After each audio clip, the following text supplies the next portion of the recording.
wow, you're really too kind. Hey, welcome back. This is the Troy. You are in the graveyards on the sweet potato. So finally, I've done something, Like, I feel like I'm creating something. I've been so hard on myself. Mind you, I'm sitting in my hammock on my balcony, still currently in Townsville, Queensland, Australia.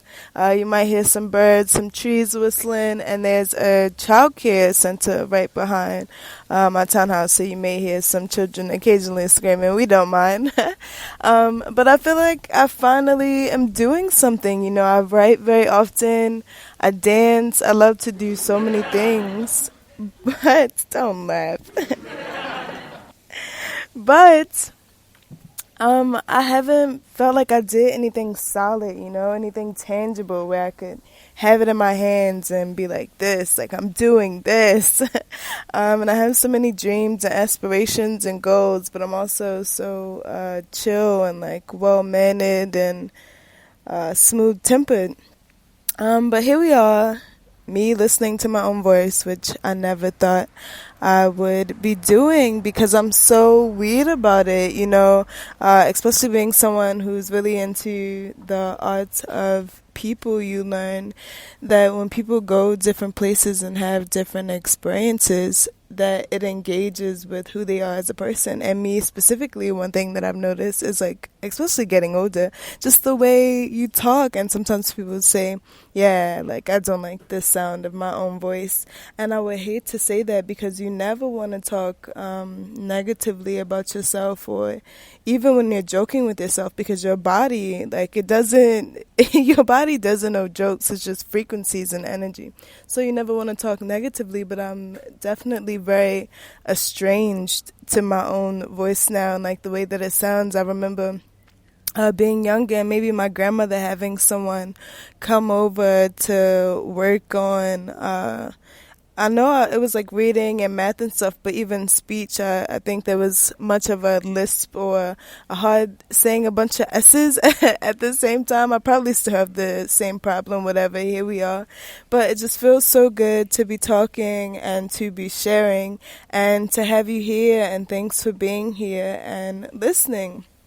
So I think the first thing I just want to talk about is welcoming you to the sweet potato. And honestly, I have no idea where this is going to take us. We are in for a wild ride. I know that, this battle with me not liking my own voice, but I love to talk. I love to be engaged with conversation. And weirdly enough, I love to talk to myself. You learn so many things about yourself when you just come and sit with yourself. And if I'm going to be on my phone anyway, why not, have my earphones plugged in and have a conversation with myself and just engage with the surroundings around me.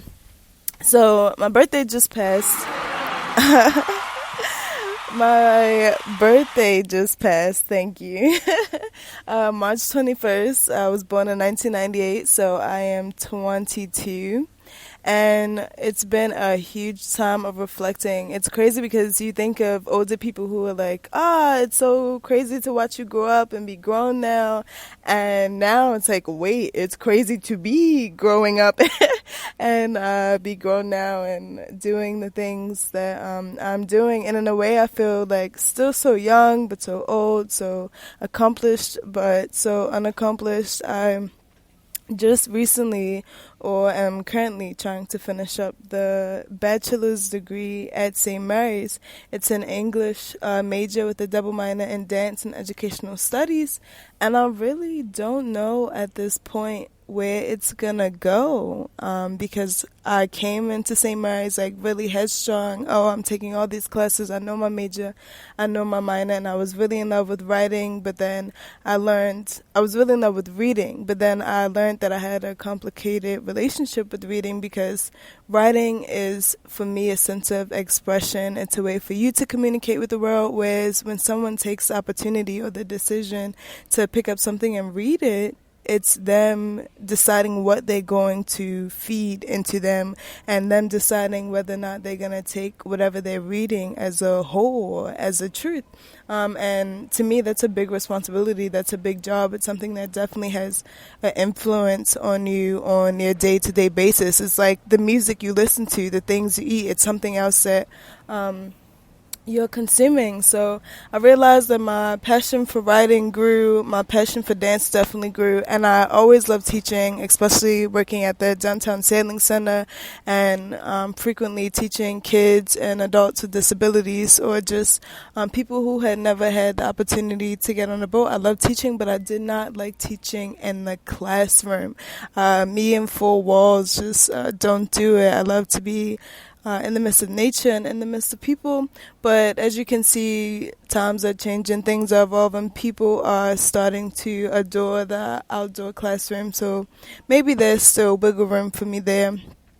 And we have this notion as a society that eventually, you join the ranks of society and you find your job and you play your role. And I definitely want to contribute to life and to society, but it's like, at this point, in what way am I best at doing that? And becoming an adult now, it's not just at what way am I best at doing that, but at what way am I best at doing that that's gonna bring in income and give me a stable life. But you also want to enjoy life. Like, I had this conversation with a close friend yesterday where I admire people who are go-getters, they're hustlers. Like, all they're thinking about 24/7 is what they want, how they're going to get it, and, even if it boils down to just stacking up money for themselves.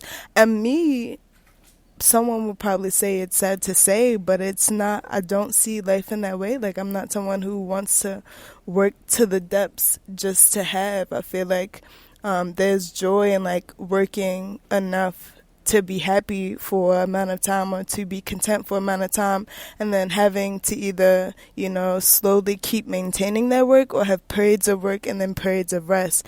But for me, it's just a balance. I don't think that life is meant to be consumed with you running rapidly all the time.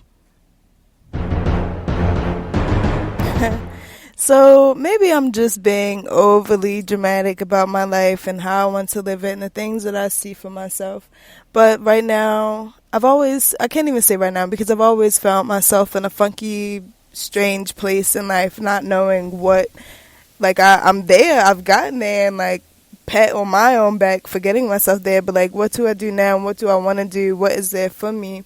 And today I just woke up and was like, I really want to talk to myself, or hear myself talk, or listen to myself, and I made this. So I hope you enjoy it as much as I do right now. It's just a playtime toy. I'm not making any income from this, but I'm definitely enjoying it and exploring with it. So again, this is the Troy. You are in the graveyards, and this is the Sweet Potato. I hope you have an amazing night or day, and thanks for listening.